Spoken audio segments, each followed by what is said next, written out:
Juste avant de commencer cette vidéo d'explication sur le signe d'une puissance, nous aimerions que vous soyez au point concernant la règle des signes lorsqu'on a une opération de multiplication ou bien son opération inverse, la division.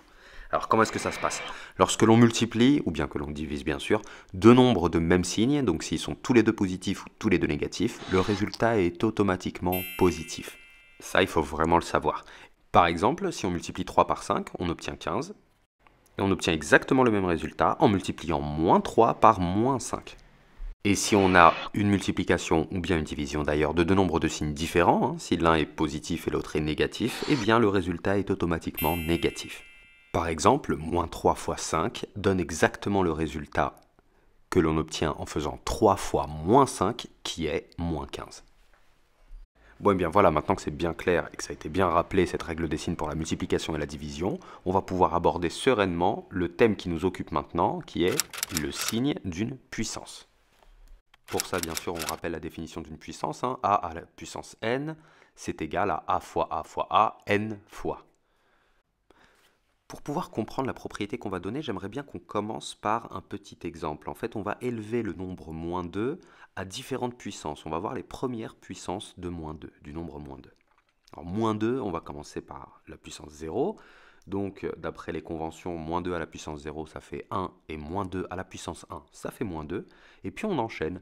Moins 2 exposant 2, ça fait moins 2 fois moins 2, qui donne 4. Moins 2 exposant 3, c'est moins 2 fois une troisième fois moins 2, puisque l'exposant c'est 3, et ça fait moins 8. Moins 2 exposant 4, c'est moins 2 exposant 3, encore fois moins 2, ça fait 16. Moins 2 exposant 5 nous donne moins 32. Et à partir de là, certains petits malins parmi vous ont peut-être remarqué une relation, quelque chose, un lien entre le signe de la puissance et l'exposant de la puissance. Regardez, les puissances d'exposants pairs sont positives, alors que les puissances d'exposants impairs, elles, sont négatives. En effet, prenons un exemple un petit peu plus explicite. Moins 2 exposant 14. En réalité, on a donc 14 facteurs, tous égaux à moins 2. On a donc un nombre pair de facteurs négatifs. Un nombre pair, qu'est-ce que c'est? C'est un multiple de 2. On peut donc regrouper nos facteurs négatifs par petits groupes de 2. Mais un nombre négatif fois un nombre négatif, on avait vu au début de la vidéo que ça donne un résultat positif. Donc finalement, on n'a qu'un produit avec des nombres positifs, ce qui explique que le résultat est donc positif. Donc on peut voir clairement pourquoi est-ce qu'une puissance de base négative mais d'exposant pair est positive. Et maintenant, changeons cet exposant et remplaçons-le par un exposant impair. Allez, par exemple 15. On retrouve donc dans moins 2 puissance 15 nos 14 facteurs, mais il nous en manque un 15e facteur égal à moins 2. Et qu'est-ce qui va se passer à ce moment-là? Eh bien, ce facteur négatif-là fois quelque chose de positif va rendre le tout négatif. Le résultat sera donc négatif. On peut donc conclure que finalement, une puissance dont la base est négative et dont l'exposant est impair est négatif. On pourrait donc conclure qu'on peut rapidement, finalement, déterminer le signe d'une puissance grâce à la propriété suivante qui nous dit que la puissance d'un nombre, alors il y a deux cas, soit on va avoir une puissance qui a une base positive, soit une puissance dont la base est négative. On parle d'abord de la puissance d'une base positive. Eh bien, elle est toujours positive, d'accord? On peut multiplier autant de fois qu'on veut un nombre positif par lui-même, le résultat sera positif. Mais si la base est négative, alors là, il y a deux cas de figure.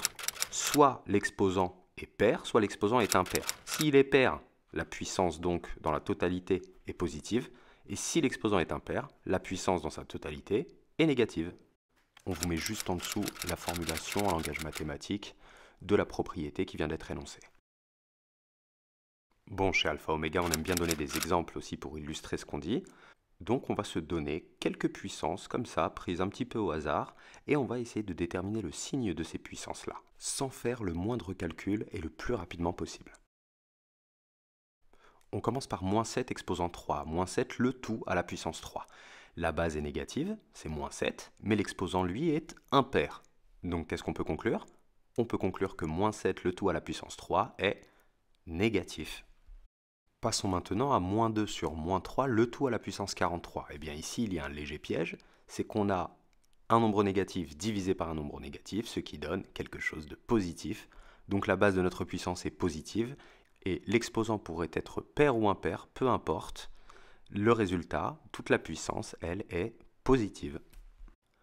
On aborde maintenant le troisième exemple, moins 230,64, le tout à la puissance 22.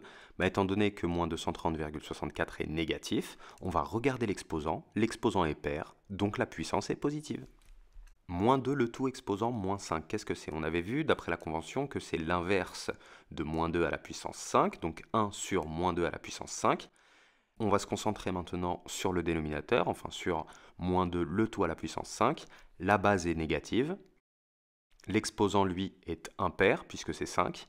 Donc moins 2, le tout à la puissance 5, est négatif. Donc 1 sur moins 2 à la puissance 5 est négatif. On enchaîne maintenant avec le dernier exemple, moins 10 exposant 8. Eh bien ici, il fallait le savoir, l'exposant ne concerne que 10 et non pas le signe qui est devant. En réalité, cette notation-là nous permet de dire que on a directement quelque chose de négatif puisque l'exposant 8 ne concerne que 10. Donc le moins reste complètement devant le résultat. Ce qui nous amène donc à une remarque assez importante pour qu'elle soit soulignée dans ce cours, c'est le rôle des parenthèses dans la notation de puissance. En effet, il faut faire très attention avec l'utilisation des parenthèses lorsqu'on écrit des puissances. On va se donner pour ça deux exemples, moins 3, le tout entre parenthèses, exposant 2, et moins 3 à la puissance 2. On va voir que ce n'est pas la même chose, même si à l'oreille, on a l'impression que ça se ressemble. Moins 3, le tout exposant 2, d'une part, qu'est-ce que c'est? C'est moins 3 fois moins 3, ce qui donne 9. Mais dans moins 3 puissance 2 écrit comme ceci, le 3 est le seul nombre qui est mis sous la puissance. En réalité, la puissance ne va s'intéresser qu'à 3, n'a d'impact que sur 3. Donc on laisse le moins tranquille. Moins 3 fois 3 est égal à moins 9. Et on voit clairement ici que ce n'est pas la même chose. Dans une autre notation, on pourrait prendre un autre exemple, mais cette fois-ci avec des fractions. On pourrait prendre 1 demi, le tout à la puissance 2, et 1 demi avec une puissance écrite comme ceci, mais sans parenthèse. Dans 1 demi, le tout à la puissance 2, eh bien c'est tout 1 demi qui est élevé à la puissance 2, donc c'est 1 demi fois lui-même, donc fois 1 demi, deux facteurs tous les deux égaux à 1 demi, ce qui nous donne 1 quart.